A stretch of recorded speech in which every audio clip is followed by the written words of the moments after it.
What's going on, gang? We are back with another video, and today I have a guest, and that is, I'm sure you can all see him, John Cena. Yeah. No, but seriously, today we are making a chicken curry, and with this curry, it's old. Not the curry, but the recipe. The recipe's so old, it goes back to the times of Genghis Khan.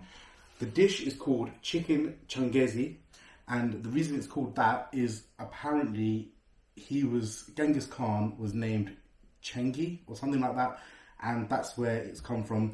Nobody actually knows if he's actually ever eaten the dish or not, but you know, he is the greatest conqueror ever to have graced this earth, so we listen.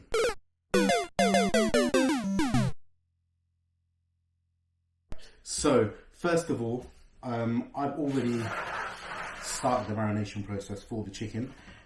You'll see it on screen now, where I've added garlic, ginger, turmeric, coriander and cumin powder. It's a mix, it's a 50-50 mix of the two. Salt, red chilli. Again, I use Turkish chili because it is so flavorful and it is not hot whatsoever.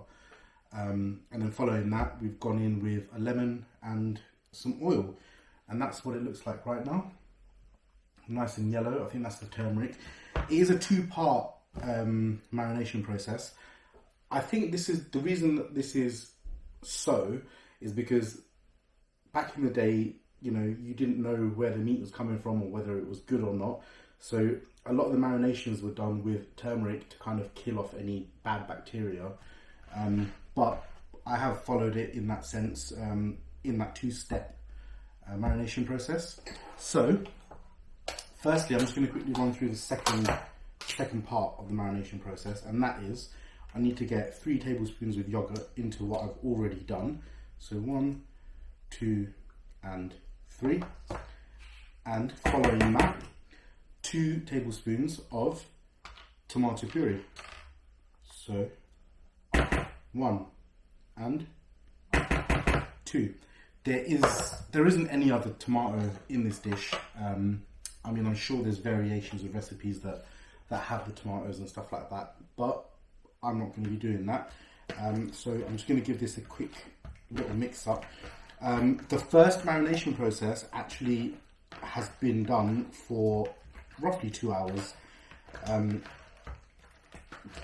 You know, if you're marinating, you want it to get into the meat in some way, don't you?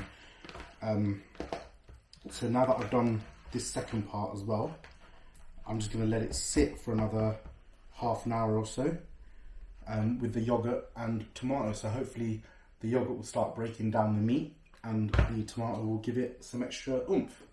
Let me just wash my hands. For this recipe, you will need onions. I'm using shallots. I'm going to use 8 shallots. You will need garlic and ginger that went into that first marination process. You will need tomato puree. You will need yogurt and a whole host of dry spices. I'm going to run through the whole spices first. Got bay leaves, 3 bay leaves, chili, 2 dry red chilies. I've got a small stick of cinnamon, roughly about an inch. No, a little bit more than an inch and a half to 2 inches. 5 cardamom pods, 5 cloves. Well, there's a clove, and 5 peppercorns, if you can even see them. But anyway, that is the dry spice ready. Then I've got 20 odd cashew nuts here. You can use broken ones. It really doesn't matter because you're going to be whizzing it all up anyway. So what we'll first do is we'll fry off the dry spices. We'll then add the shallots or normal onions, whatever you decide to use. If you're using normal onions, it's 2. The recipe will be below, and I will make sure that I've just put in normal onions, how many you need for that. Then you can decide whether you want to use shallots or not. And the cashew nuts.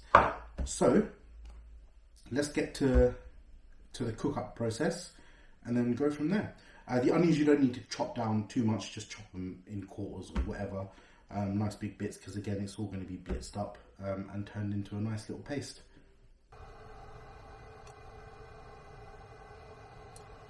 So, in first with the dry spices.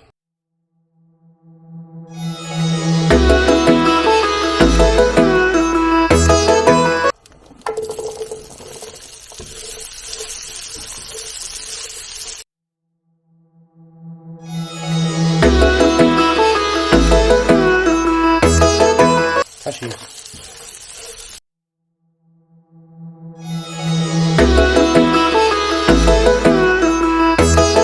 I'm going to lightly salt it. Give it a quick stir.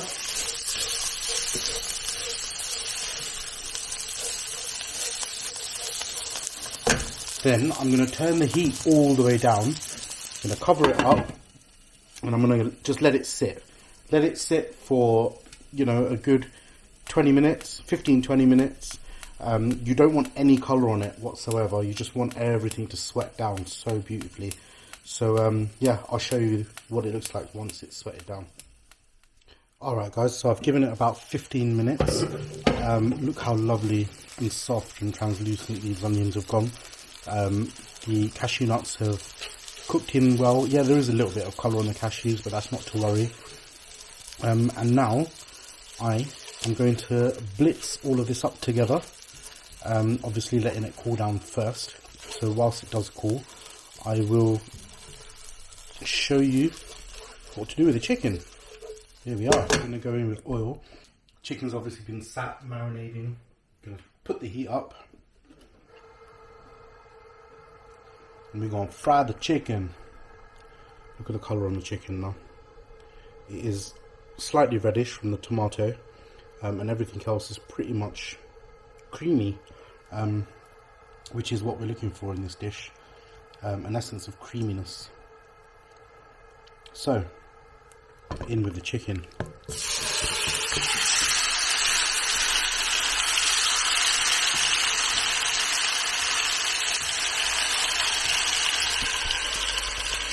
All the marinade can go in as well.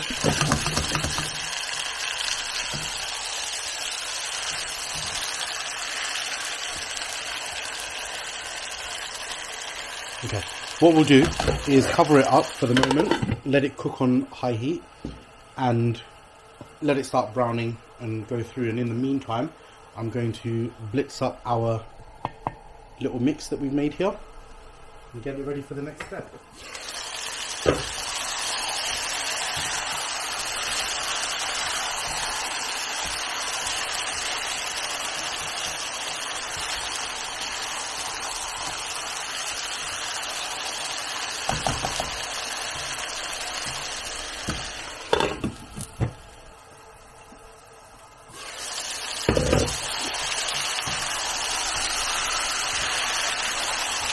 Alright guys, so we've got our chicken cooking away, and then I've turned what we initially made into a lovely little paste. As you can see here, look how creamy it looks. It looks absolutely divine. So all of that will now go in. This is including all the whole spices that we used right at the beginning. That's all going to go in. And the chicken was cooking for about 5 minutes before we added this. And then we'll give it a good mix.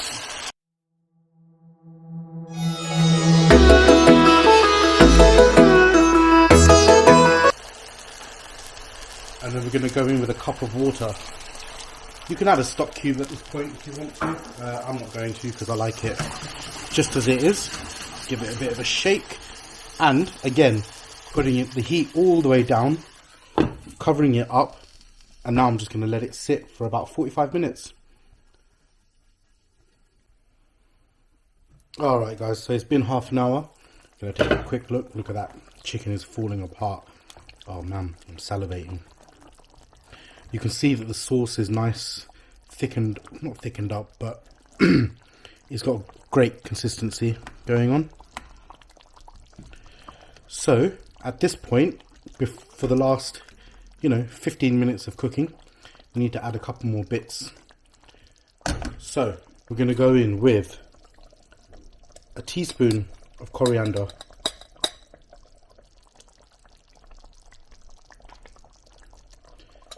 a teaspoon of cumin, a little bit less, and a teaspoon of garam masala. And if you want, you can add a bit more red chilli. I'm going to just put it in half just because I want to. Then give it a little stir. Get it all going together. Look at the colour on it, guys. And the smells coming off of this is just amazing. It's literally making my mouth water. Then we'll give it a quick taste test to make sure our salt content is good.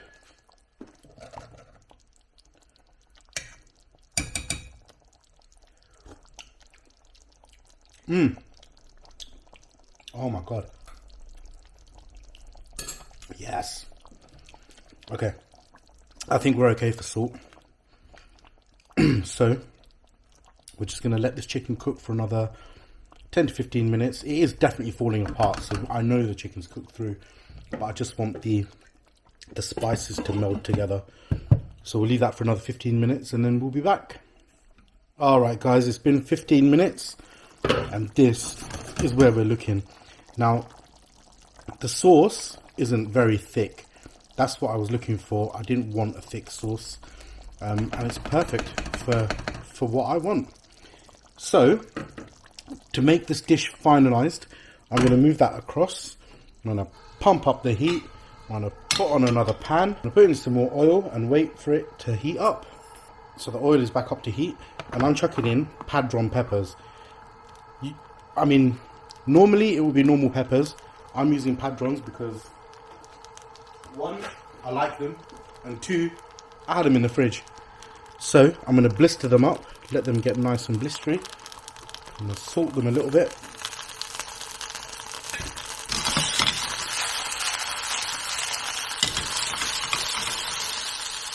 This will be my second to last flourish for this dish. The final one will just be some coriander to garnish. Look at that. These are the types of blisters I'm looking for.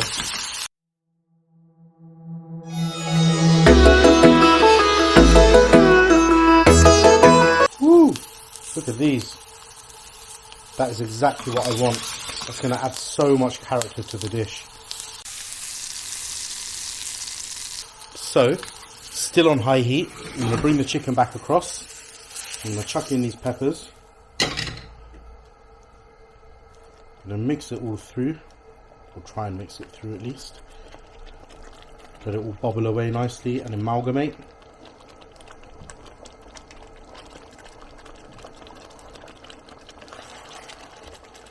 You know when it's done because all the fat will start separating around the sides.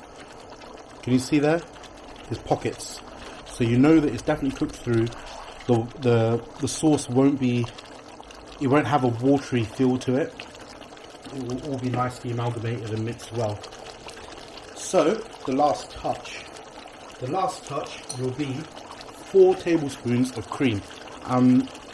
So 1, 2, 3 and 4. Awesome. I'm going to give it a quick stir. Look at the colour changing on that. It is amazing.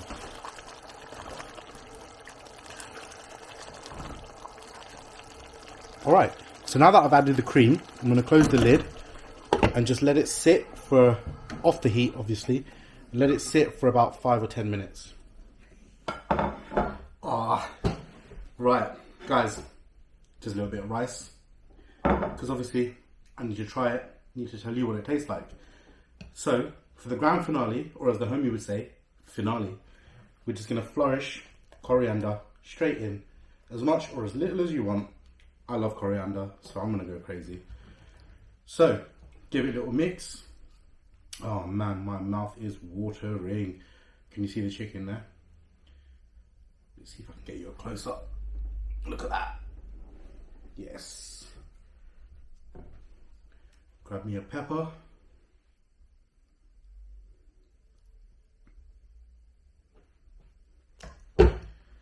Guys, is there seriously going to be a time in your life where you're going to see something as delicious as this? Off the bat, The smells are amazing. I can't stop salivating. I'm getting some really nice caramelized oniony type of smells. You can smell the spices. You can even smell the creams in there. It just smells flipping amazing. Look how soft this chicken is. Tender.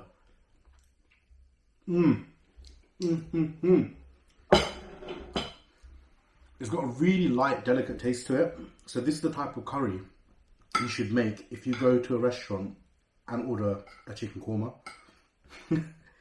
Quite simply. But if you want it spicy, personally, I'd add some pickled chilies on the side, or vinegar brined chilies on the side.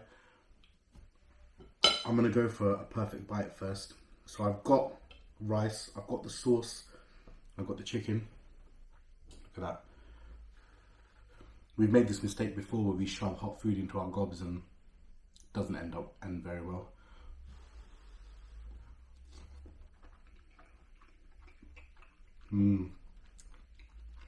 It's so good.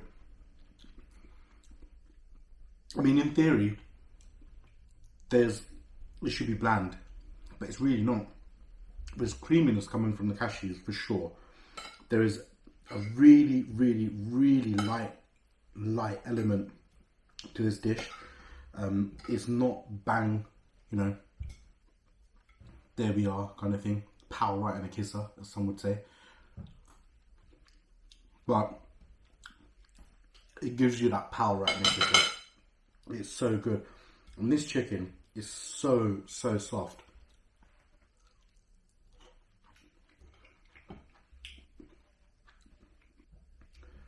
I'm just gonna have to eat a little bit more for you guys. Get some chicken. I'm gonna eat this like a proper Indian now. Eat with my hands. Ready? And chase it with a padron.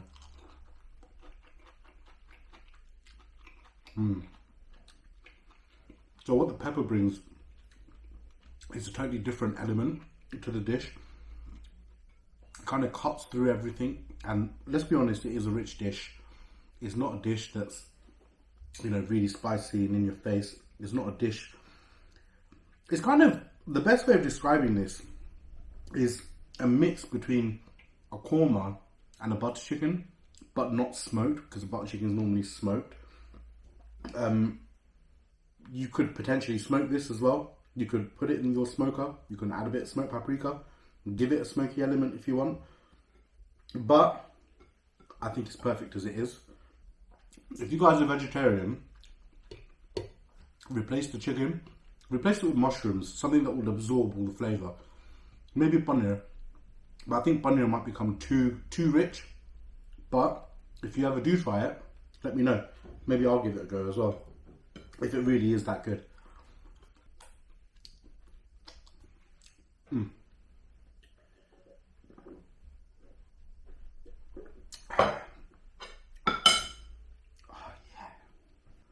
And recipes in the description down below. So if you enjoyed what I've done today, and if you want to see more recipes, or just any food stuff in general,